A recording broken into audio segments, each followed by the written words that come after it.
દેવી કવચ રોજ સવારે અને સાંજે સાંભળો. ઓમ ચંડિકા દેવીને નમસ્કાર. માર્કંડેયજીએ કહ્યું, હે પિતામહ, જે આ સંસારમાં પરમ ગોપનીય અને મનુષ્યનું બધી રીતે રક્ષણ કરનારું છે, અને જેને તમે અત્યાર સુધી બીજા કોઈ સામે પ્રગટ ન કર્યું હોય એવું કોઈ સાધન મને કહી બતાવો.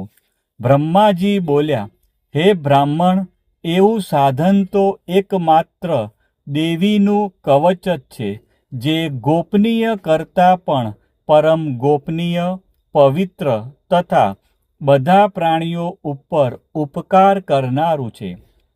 હે મહામુનિ, તે તમે સાંભળો. દેવીની 9 મૂર્તિઓ છે. તેમને નવદુર્ગા કહે છે.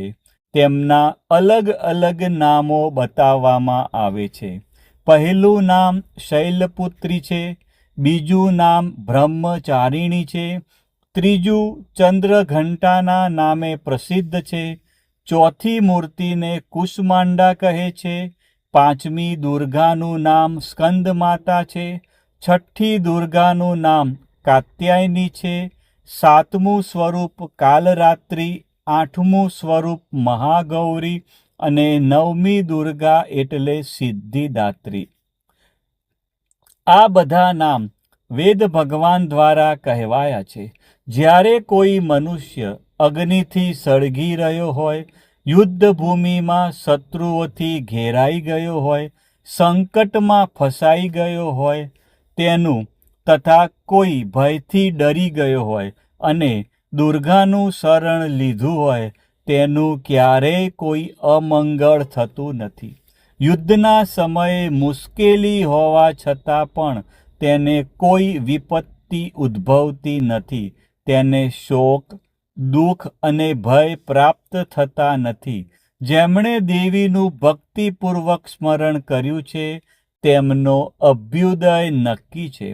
હે દેવી, જેઓ તમારું ચિંતન કરે છે તેમનું તમે ચોક્કસ કલ્યાણ કરો છો, રક્ષણ કરો છો. ચામુંડા દેવી પ્રેત ઉપર આરૂઢ થયેલા હોય છે અને વારાહી પાડા પર સવારી કરે છે. ઐન્દ્રીનું વાહન ઐરાવત હાથી છે. વૈષ્ણવી ગરુડ પર આવે છે અને માહેશ્વરી આખલા પર આરૂઢ થયેલા છે. કૌમારીનું વાહન મોર છે. વિષ્ણુ પ્રિય લક્ષ્મી કમળ પર વિરાજમાન છે અને તેમના હાથમાં લાલ કમળ છે.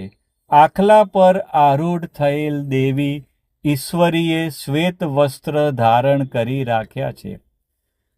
બ્રાહ્મી હંસ પર બેઠેલા છે અને બધા જ આભૂષણો ધારણ કર્યા છે. આ બધી દેવીઓ માતાઓ યોગ શક્તિઓથી સંપન્ન છે, જેઓ અનેકવિધ આભૂષણો પહેરવાથી શોભે છે. તેમણે અનેક રત્નો ધારણ કર્યા છે, ક્રોધથી ભરેલી છે અને ભક્તોનું રક્ષણ કરવા રથમાં બેઠેલી છે. આ દેવીઓના હાથમાં શંખ, ચક્ર, ગદા, શક્તિ, હળ, મૂસળ, ખેટક, તોમર, કુહાડી, દોરડું, કુંત, ત્રિશૂળ અને ઉત્તમ ધનુષ્ય ધારણ કરેલા છે. દૈત્યોના શરીરનો નાશ કરવો અને ભક્તોને અભયદાન આપવું, દેવતાઓનું હિત કરવું એ તેમના શસ્ત્ર ધારણનો ઉદ્દેશ છે.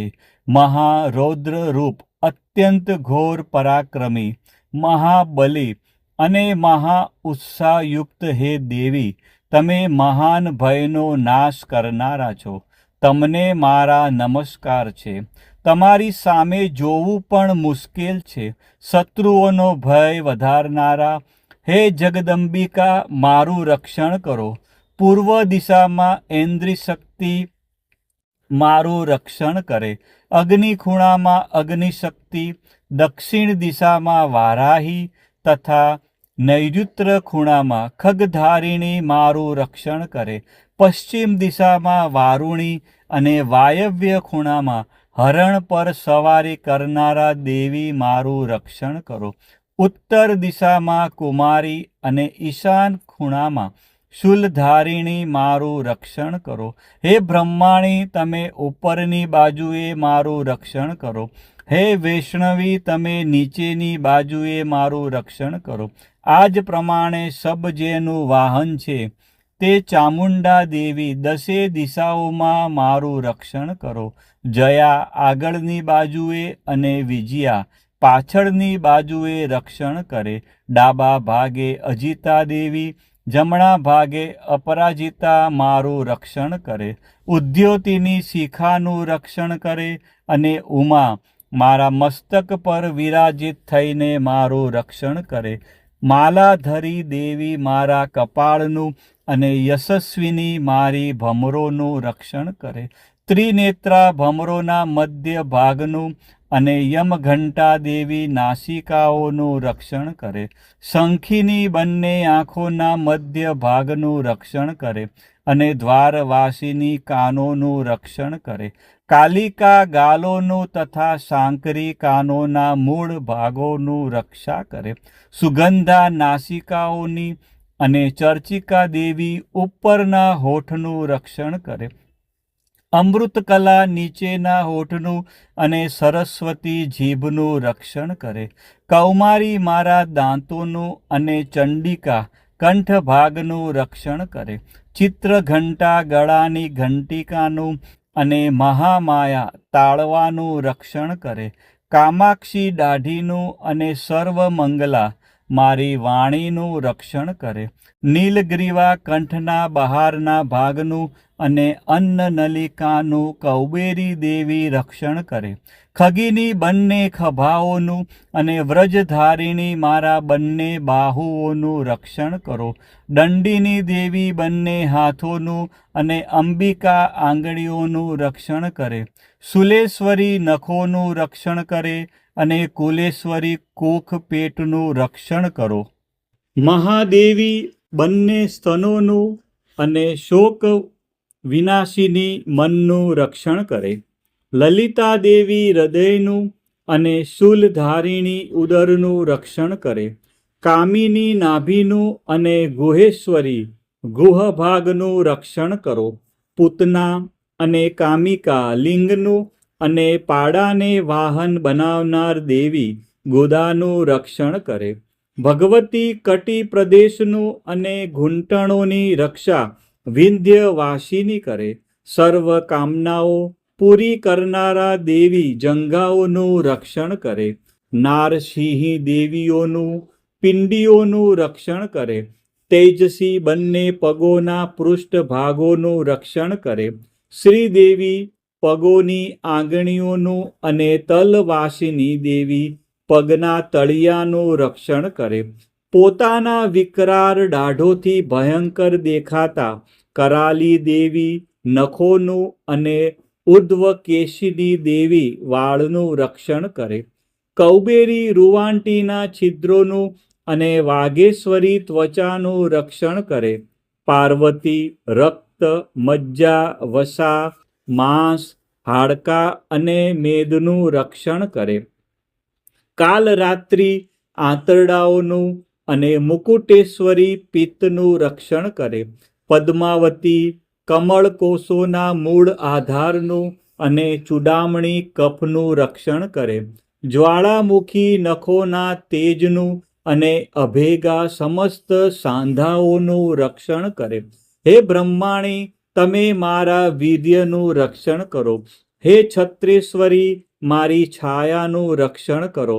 હે ધર્મધારિણી, મારા અહંકાર, મન અને બુદ્ધિનું રક્ષણ કરો. હે વ્રજ ધારણ કરનાર દેવી, મારા પ્રાણ, અપાન, વ્યાન, ઉદાન અને સમાનનું રક્ષણ કરો. કલ્યાણથી શોભતા હે દેવી, મારા પ્રાણનું રક્ષણ કરો. યોગીની દેવી રસ, રૂપ, ગંધ, શબ્દ અને સ્પર્શનું અને હે નારાયણી, તમે મારા સત્વ, રજ અને તમો ગુણનું રક્ષણ કરો. વારાહી આયુષ્યનું રક્ષણ કરે. વૈષ્ણવી ધર્મનું રક્ષણ કરે. તથા ચક્ર ધારણ કરનારા દેવી યશ અને કીર્તિ, લક્ષ્મી અને ધનનું તેમજ વિદ્યાનું રક્ષણ કરો. હે ઇન્દ્રાણી, તમે ગોત્રનું રક્ષણ કરો. હે ભૈરવી, પત્નીનું રક્ષણ કરો. હે ચંડિકા, મારા પશુઓનું રક્ષણ કરો. હે મહાલક્ષ્મી, પુત્રોનું, સંતાનોનું રક્ષણ કરો. હે સુપથા દેવી, મારા પથનું અને ક્ષેમકરી દેવી મારા માર્ગનું રક્ષણ કરે. હે મહાલક્ષ્મી, રાજદ્વારી કાર્યોમાં મારું રક્ષણ કરો. તથા સર્વ બાજુએ રહેલા વિજયા, ચારે બાજુ રહીને રક્ષણ કરો. હે દેવી, જે સ્થાન કવચમાં કહેવાયું નથી અને તેથી રક્ષણ વિનાનું છે, તે બધા સ્થાનો તમારા વડે સુરક્ષિત થાય, કારણ કે તમે વિજયશાલિની અને પાપનાશીની છો. મનુષ્ય પોતાના શરીરનું ભલું ઈચ્છતો હોય તો તેણે દેવી કવચનો પાઠ કર્યા વિના એક પણ ડગલું ભરવું નહીં. દેવી કવચનો પાઠ કરીને જ યાત્રા કરવી. દેવી કવચના પાઠથી બધી બાજુથી સુરક્ષિત થયેલો મનુષ્ય જ્યાં જ્યાં જાય છે ત્યાં ત્યાં તેને ધન લાભ થાય છે તથા સઘળી કામનાઓ પર વિજય પ્રાપ્ત થાય છે. તે જે અભિષ્ટ વસ્તુનું ચિંતન કરે છે તેને તે અચૂકપણે પ્રાપ્ત થાય છે. તે મનુષ્ય આ પૃથ્વી ઉપર અતુલ ઐશ્વર્ય પામે છે. દેવી કવચથી રક્ષાયેલો મનુષ્ય નિર્ભય થઈ જાય છે. યુદ્ધમાં તેમનો પરાજય થતો નથી તથા તે ત્રણેય લોકમાં પૂજનીય બને છે. આ દેવી કવચ દેવતાઓને પણ દુર્લભ છે.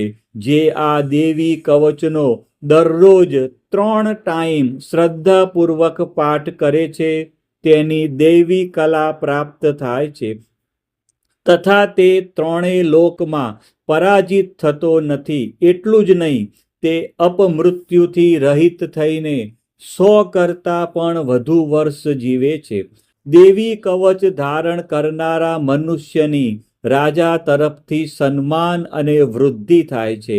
આ દેવી કવચ મનુષ્યના તેજની વૃદ્ધિ કરનારું અને ઉત્તમ છે. આ દેવી કવચનો પાઠ કરનારો મનુષ્ય પોતાની કીર્તિથી શોભા પામીને પૃથ્વી ઉપર પોતાના સુયશ સાથે સાથે વૃદ્ધિ પામે છે. જે પહેલા દેવી કવચ કરીને સપ્તસતી ચંડી પાઠ કરે છે તેની જ્યાં સુધી વન પર્વત હોય ત્યાં સુધી તે આનંદથી યુક્ત આ પૃથ્વી ઉપર રહે છે. તેના પુત્રો, પૌત્રો, સંતાન પરંપરા બનેલી રહે છે. પછી દેહાંત થતા તે મનુષ્ય મહામાયાની કૃપાથી નિત્ય પરમપદને પામે છે. જે દેવતાઓને પણ દુર્લભ છે. તે સુંદર દિવ્ય રૂપ ધારણ કરે છે અને કલ્યાણ શિવની સાથે આનંદનો ભાગી બને છે. દેવી કવચ સમાપ્ત. બોલો શ્રી અંબે માત કી જય, ચામુંડા માત કી જય, ખોડિયાર માત કી જય, ઉમિયા માત કી જય, મહાકાળી માત કી જય. આ જ પ્રમાણે રોજ સવારે અને સાંજે દેવી કવચનો પાઠ અવશ્ય કરવો અથવા સાંભળવો.